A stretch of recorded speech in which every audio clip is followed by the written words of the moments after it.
आणि यानंतर आपण या दोन्ही दिग्गज नेत्यांच्या मुलाखतीला सुरुवात करूया.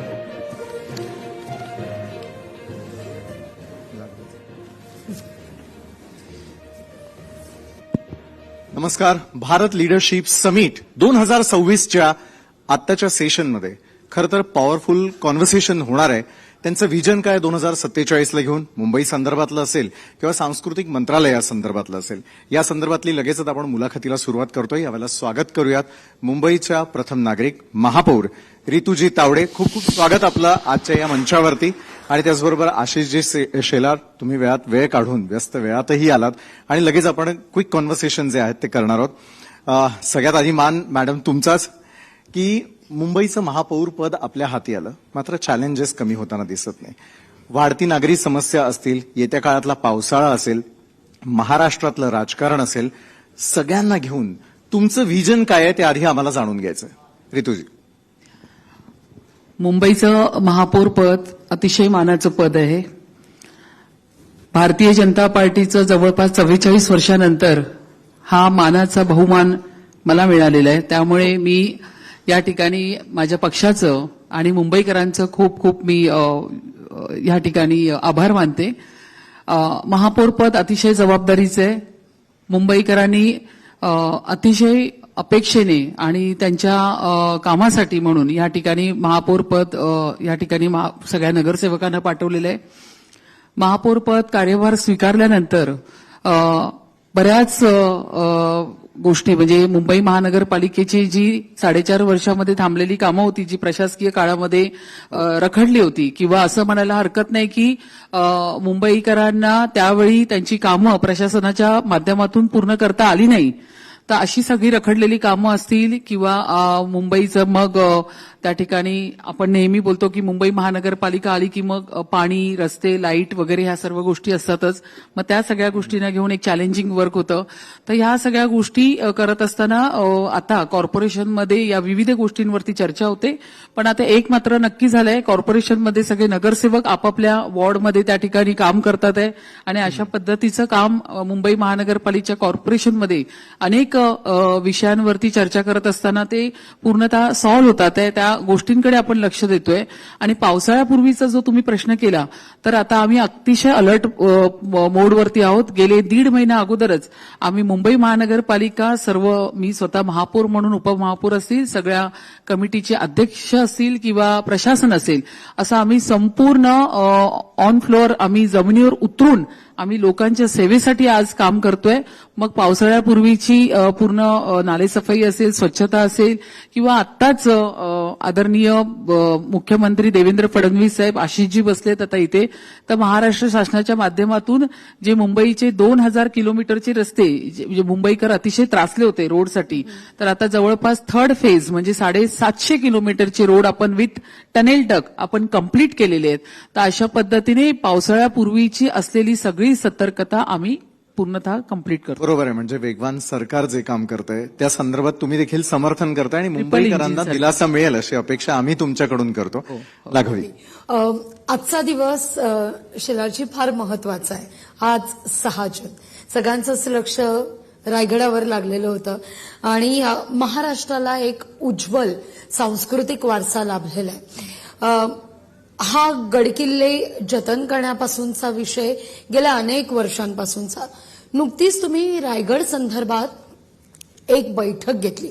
या बैठकीत तुम्ही तातडीचे आदेशही दिले पर्यटन योजना राबवण्याच्या दृष्टीनं. इतर गडकिल्ले संवर्धनाच्या दृष्टीनं सांस्कृतिक विभाग, सांस्कृतिक वारसा जतन करण्याच्या दृष्टीनं काय पावलं उचलताना दिसत आहेत? अतिशय महत्वाचा प्रश्न आहे. आपण सगळेजण हे जाणतोच की आपला महाराष्ट्र हा सौभाग्यशाली आहे त्या अर्थाने, कारण आपल्याकडे छत्रपती शिवाजी महाराजांचा जन्म झालाय, आदर्श आहे. खरंय. आणि म्हणून या सगळ्या आपल्या संस्कृती, आपला इतिहास याचं जतन, संवर्धन याच्याकडे राज्य सरकारचं लक्ष आणि आमचं लक्ष अतिशय बारकाईने आहे. मला आनंद या गोष्टीचा होतोय की जी बरेच वर्षांची इच्छा होती आपली, संपूर्ण देशातील किंवा जगातील छत्रपती शिवाजी महाराजांवर प्रेम करणाऱ्या सगळ्यांचीच, ती म्हणजे आपले 12 गडकिल्ले छत्रपती शिवाजी महाराजांनी उभे केलेले. ते 12 गडकिल्ले Maratha military landscape of India या नावाने एक प्रस्ताव वर्ल्ड युनेस्कोमध्ये जागतिक पातळीवर आपण जागतिक युनेस्कोत घेऊन गेलो. तिथे खूप वेगवेगळ्या चाळण्या असतात, ज्यामध्ये ऐतिहासिक, पौराणिक, वास्तुकला या सगळ्या चाळणीतून खरं तर आपल्या महाराजांचं कार्य अद्वितीयच आहे, पण ते वैश्विक अद्वितीय मूल्य म्हणून त्याला मान्यता देण्यासाठीच्या कामात हातभार करता आला आणि पूर्ण जगानेही मानलं आता की छत्रपती शिवाजी महाराजांनी उभी केलेली ही संरक्षण व्यवस्था आहे ही जगाचं वैश्विक मूल्य आहे, अद्वितीय मूल्य आहे आणि आता ते वर्ल्ड हेरिटेज म्हणून डिक्लेअर झालं. तुमचा प्रश्न जो आहे तो त्याच्या पुढचा आहे. आपल्या राज्यामध्ये 3 प्रकारचे गडकिल्ले आहेत. एक केंद्र सरकार संरक्षित ASIच्या अंडर असतात, दुसरं राज्य संरक्षित जिथे पुरातत्व विभाग संरक्षित ज्याला घोषित करतं, तिसरा जो आहे तो असंरक्षित पण तोही तितकाच महत्वाचा आहे.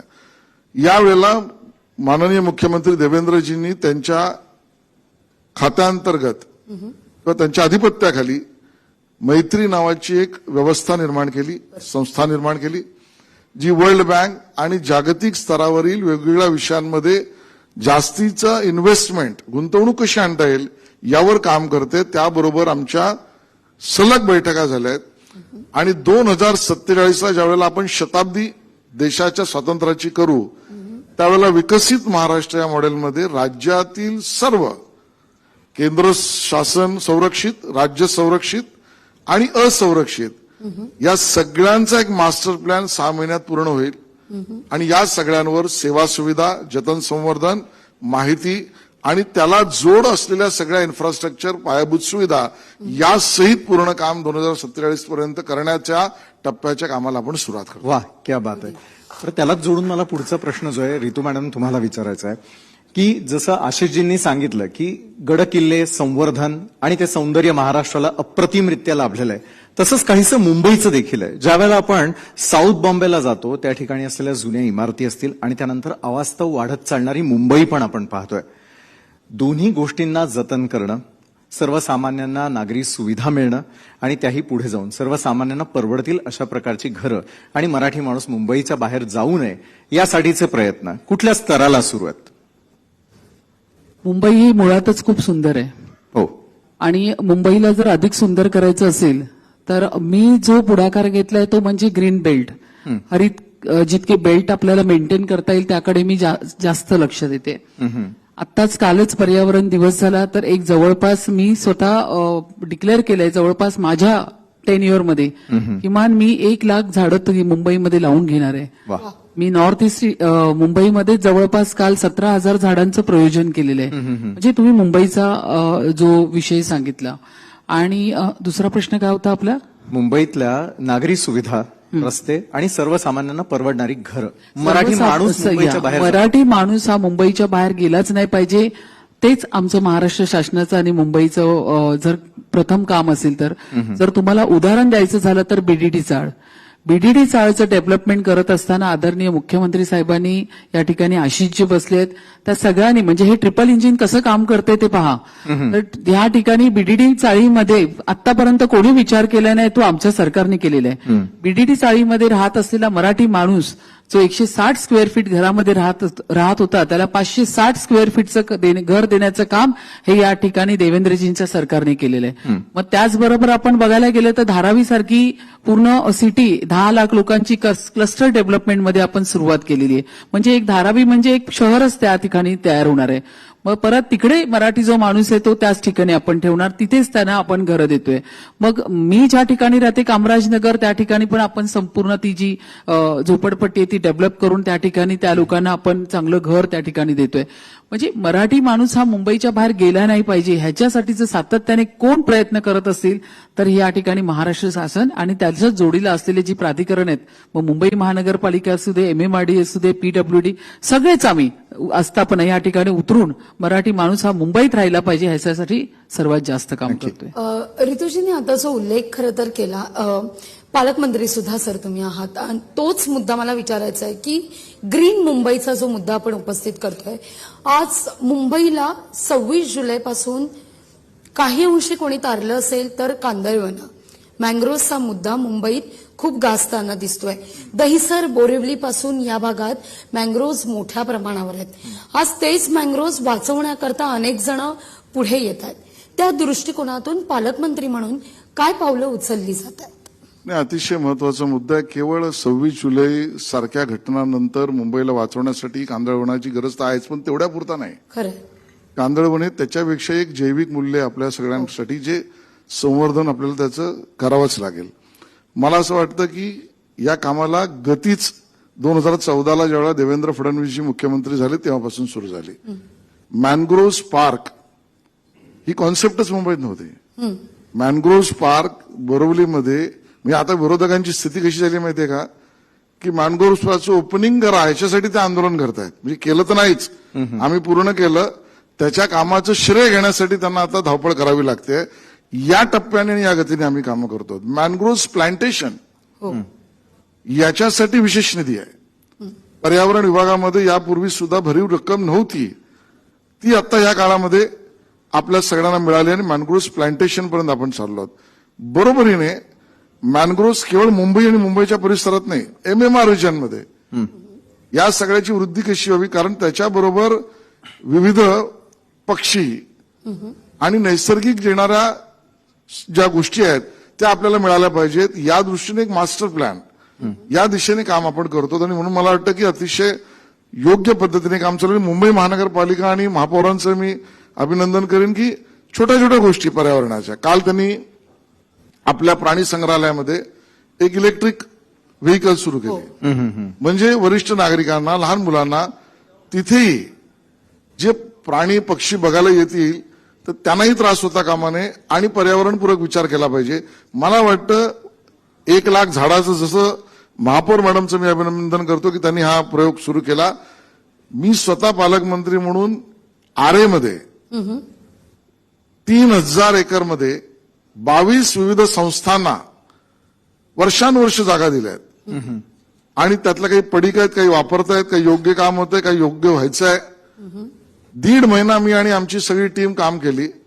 मला सांगायचं की ज्यांनी आरे जंगल केलं, जंगल केलं, जंगल केलं, आम्ही केलं म्हणून टिमकी मिरवली, ते कागदावरच त्यांनी जंगल केलं, एक झाडे लावलं नाही.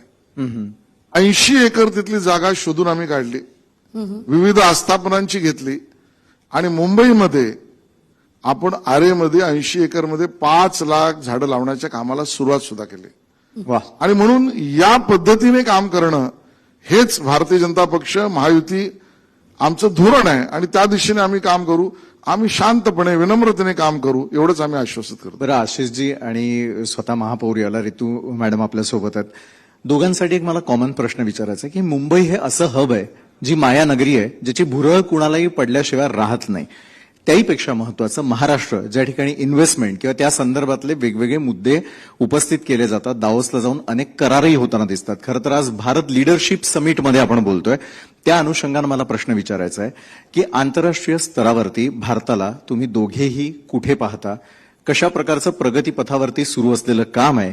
विरोधकांकडनं टीका तर होते, मात्र त्याला उत्तर देण्याऐवजी कामातून ते आम्हाला सगळ्यांना कसं दिसेल? आपल्यापासून सुरुवात करूया प्लीज. मुंबईचं आंतरराष्ट्रीय महत्व कोणीही कमी करू शकत नाही आणि याचं श्रेय संपूर्ण मुंबईकरांना आहे, मराठी माणसाला आहे. कष्ट, घाम, नाविन्यता, कौशल्य हे या मातीतलं उपजत गुण आहे आणि म्हणून मुंबईची तुलना मला जगातल्या कुठल्याही शहराची करायला मला तरी आवडत नाही. पण बदलत्या मुंबईकर आणि मुंबईची आवश्यकता बघता आज मुंबई प्लस MMR रिजन असं मी पकडतो एकत्रित, या सगळ्यात मुंबई डिकंजेस्ट कशी करता येईल, डिकंजेशन फ्रॉम ट्रॅफिकिंग कसं करता येईल, याला पायाभूत सुविधातून सोसणारं, परवडणारं, पर्यावरणपूरक, सहजतेचं शहर कसं निर्माण करता येईल, मुंबईतल्या कम्युटर्सला उपनगरी रेल्वे बरोबर मेट्रो, मोनो ची मदत कशी करता येईल. आणि काल आम्ही निर्णय केला, महापौर मॅडम सुद्धा होत्या, मुंबईतले बस डेपोज म्हणजे तुम्ही कल्पना नाही करू शकत की 7,71,000 स्क्वेअर मीटर म्हणजे कित्येक कोटी एवढ्या जागेवर 3,000 बसेस पार्किंग होतात. 3,000 ने आपल्याला 10,000 बसेस करायचे टार्गेट ठरवलंय. आता ते पर्यावरणपूरक बसेस ठरवायचे, पण त्या सगळ्याबरोबर रिकरिंग आमदनी कुठलाही प्लॉट न विकता, बीएसटीचा कुठलाही प्लॉट न विकता कसं करता येईल, इथपासून मुंबई आणि एमएमआर रिजनमध्ये जगातलं डेटा सेंटर हब, मुंबईमधल्या युवक युवतींना technological innovation, R&D, quantum, computation, AI याच्या युनिव्हर्सिटी सहित मुंबई हब निर्माण करणं, या सगळ्या गोष्टी आंतरराष्ट्रीय रिलेशन आणि सगळ्यात महत्वाचं म्हणजे आंतरराष्ट्रीय वित्तीय केंद्र. बरोबर. जे काँग्रेस उबाटा सेनेचं तर मी नावही घेत नाही, कारण त्यांचा काही त्याला गंधही नाही त्यांना. आणि त्यामुळे ज्या पद्धतीने इंटरनॅशनल फायनान्शियल सेंटर ही ऑपॉर्च्युनिटी, संधी काँग्रेसने गमावली मुंबईला करताना, पण देवेंद्रजींनी मेट्रो रेल, बुलेट ट्रेन आणि त्याच बीकेसी मध्ये आज आंतरराष्ट्रीय वित्तीय केंद्राची सुरुवात, पायाभरणी, या सगळ्यातून रोजगार, सांस्कृतिक नगरी, युनेस्कोने हे जागतिक फिल्मी सिटी म्हणून घोषित केली आहे. त्यामुळे आज नवीन मालाडला आणि असलेल्या फिल्म सिटीमध्ये ऑरेंज इकॉनॉमी अट्रॅक्ट करण्यासाठीची सिटी, मेडी सिटी आणि एज्यू सिटीमध्ये जगभरातल्या विद्यापीठांचं टायअप करून त्या आणणं. आणि आज मुंबईत अरेना पण नाही आहे, लास वेगसला अरेना आहे जिथे मोठे शो आणि सांस्कृतिक कार्यक्रम होऊ शकतात. तो अरेना एमएमआर रिजनमध्ये आणलं. सगळ्या सेक्टरमध्ये आंतरराष्ट्रीय केंद्र बनवण्याच्या दृष्टीने केवळ प्लॅन घोषणा नाही, कामाला सुरुवात, हे ध्येय घेऊन आम्ही लागलेलो. क्या बात आहे ऋतुजी. आशिषजींनी तर बऱ्यापैकी त्या बाबतीत सविस्तर सांगितलेलं आहे, पण त्यालाच धरून मी सांगेन, काल जी मीटिंग झाली त्याबद्दल ह्यांनी चर्चा मी सांगितलेलंच आहे. पण त्याचबरोबर मुंबई जे टोल नाके आहेत, ऑक्ट्राय नाके आहेत, त्याला डेव्हलप करणं ते सुद्धा आम्ही हातात घेतलेलं आहे. संपूर्ण टोल नाके जेवढे आहेत त्या ठिकाणी खूप मोठं असं ट्रान्सपोर्ट हब आम्ही ह्या ठिकाणी तयार करणार आहे. मुंबईची जर सर्वात मोठी समस्या असेल तर ती आहे ट्रॅफिकची. त्याच्यानंतर प्रत्येक घरामध्ये आज 1 नाही 2 नाही 3-3 4-4 गाड्या आहेत.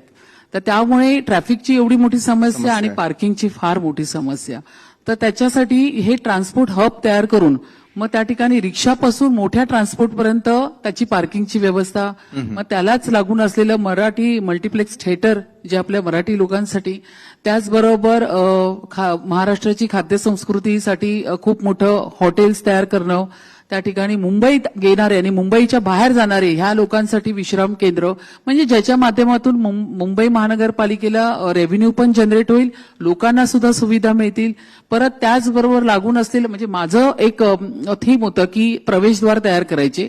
सीएम साहेबांबरोबर मिटिंग घेतल्यानंतर मला कळालं की कंजेन्शन होईल कदाचित पिलरमुळे, तर आपण काय करू शकतो, तर आपण तिथे पिलर करून त्याला डिजिटल पिलर करू, म्हणजे जेणेकरून मुंबईमध्ये आता समजा आपल्या देशाचे पंतप्रधान आदरणीय नरेंद्र मोदी साहेब आलेत, तर येणाऱ्या जाणाऱ्या गाड्यांना सुद्धा कळलं पाहिजे की आपले मोदी साहेब आलेत. पण त्याचबरोबर एखाद्या मोठ्या कॉर्पोरेट कंपनीला आपली ऍड द्यायची असेल तर ते आमच्याकडे येऊन त्या पद्धतीत त्यांची ऍड देऊ शकतात, जेणेकरून एक दुबईमध्ये किंवा सिंगापूर किंवा ह्या ठिकाणी आपण बघतो मुंबई ही खूप मुळात सुंदर आहे, पण त्याला अजून सुंदर करण्यासाठी वेगवेगळ्या आम्ही योजना, चांगल्या कल्पना आम्ही ह्या ठिकाणी घेतोय. जसं काल बीएसटीच्या आगाराविषयी पण झालंय, असे वेगवेगळे. त्यानंतर मुंबई क्लिनिंग आपण जवळपास 365 डेजचा आपण कार्यक्रम घेतलाय. त्यामुळे त्याच्यामध्ये आपण लोकांचा सहभाग, प्रशासन आणि लोकप्रतिनिधी असा सहभाग करून आपण मुंबई सिटी क्लीन कशी करता येईल आणि ती आपण कॉम्पिटिशन करून त्याच्यामध्ये आपण लोकांना प्राइजेस सुद्धा देणार आहोत. म्हणजे अशा पद्धतीचे वेगवेगळ्या संकल्पना करून मुंबई आम्ही अधिक सुंदर करण्याचा प्रयत्न करू. खरं तर आपला वेळ संपतोय, पण अगदी शेवटचा सवाल आहे, कारण लोकशाही मराठी गेले अनेक दिवस नालेसफाईचा मुद्दा लावून धरतीये. काही ठिकाणी नालेसफाई झालीये तर काही ठिकाणी बऱ्यापैकी काम थोडंसं कमी आहे किंवा संथ गतीनं सुरू असल्याचं रियालिटी चेकमधून पाहायला मिळालंय. या मंचावरून तमाम महाराष्ट्रातली, मुंबईतली जनता तुम्हाला ऐकतेय. ज्या ज्या ठिकाणी येणाऱ्या पावसाच्या अनुषंगानं काही अडचणी येत असतील किंवा मुंबईकरांच्या शंका असतील तर काही टोल फ्री क्रमांक किंवा संपर्क साधण्याच्या दृष्टीनं किंवा आश्वस्त करण्याच्या दृष्टीनं या व्यासपीठावरून मुंबईचे पालकमंत्री आणि मुंबईच्या महापौर म्हणून तुम्ही काय सांगाल जाता जाता? एकतर टोल फ्री नंबर आम्ही 1910 हा आम्ही डिझास्टर आमच्या ज्या डिपार्टमेंट करून हा आम्ही बऱ्यापैकी त्याचा प्रचार आणि प्रसार करून लोकांपर्यंत पोहोचवलाय. पण आम्ही त्याच्याही पूर्वी आम्ही ही व्यवस्था करतोय की ह्या नंबरची सुद्धा लोकांना गरज पडता कामा नये म्हणून आम्ही पावसाळ्यापूर्वी गेले 1.5 महिना आम्ही रस्त्यावर उतरून काम करतोय. पण आता सगळ्या झोनचे जे मेजर आणि मायनर नाले आपण जवळपास 80% वरती आपण ते पूर्ण क्लिनिंग केले, म्हणजे 100%. पण फ्लोटिंग गाळ किंवा आफ्टर मान्सून तो गाळ असं सगळं पाहता आता आम्ही 80-90% वरती आलेलो आहे. आणि ज्या ज्या ठिकाणी लो लाईन एरिया त्या ठिकाणी आपण ऍडिशनल पंप रेस्ट करून ती पण सुविधा करतोय. म्हणजे बऱ्यापैकी आपण मुंबईला पावसाळ्यापूर्वी कसं मुंबईची तुंबई होऊ नये. पण पुन्हा एक मुद्दा फक्त मी पुन्हा तुमच्या हे करते ते म्हणजे आम्ही जे रोड केलेले आहेत जवळपास 2000 किलोमीटरचे रोड आम्ही जवळपास 750-800 किलोमीटर आज तागायत आम्ही कंप्लीट केलेले आहेत. ते रोड पाहता ते रोड कम्प्लिटली झाले with side drains with tunnel duck आम्ही सगळं कंप्लीट करून रेडी आहोत. आणि आता पावसाळा आल्यामुळे उर्वरित आम्ही आफ्टर मान्सून नंतर करणार आहोत. म्हणजे अशा पद्धतीने आमचं काम जोरदार चालू आहे, ज्या आम्ही ऑलरेडी फील्डवरती उतरून काम करतोय. नक्कीच. खरं तर या मंचावरून खूप खूप शुभेच्छा आपल्याला देखील लोकशाही मराठीच्या सर्व प्रेक्षकांकडून आणि आमच्या संपूर्ण टीमकडून देखील. अगदी थोडक्यात काही पुरस्कार त्यांचं वितरण आपल्या हातून आपण लगेचच करतो आहोत. त्यानंतर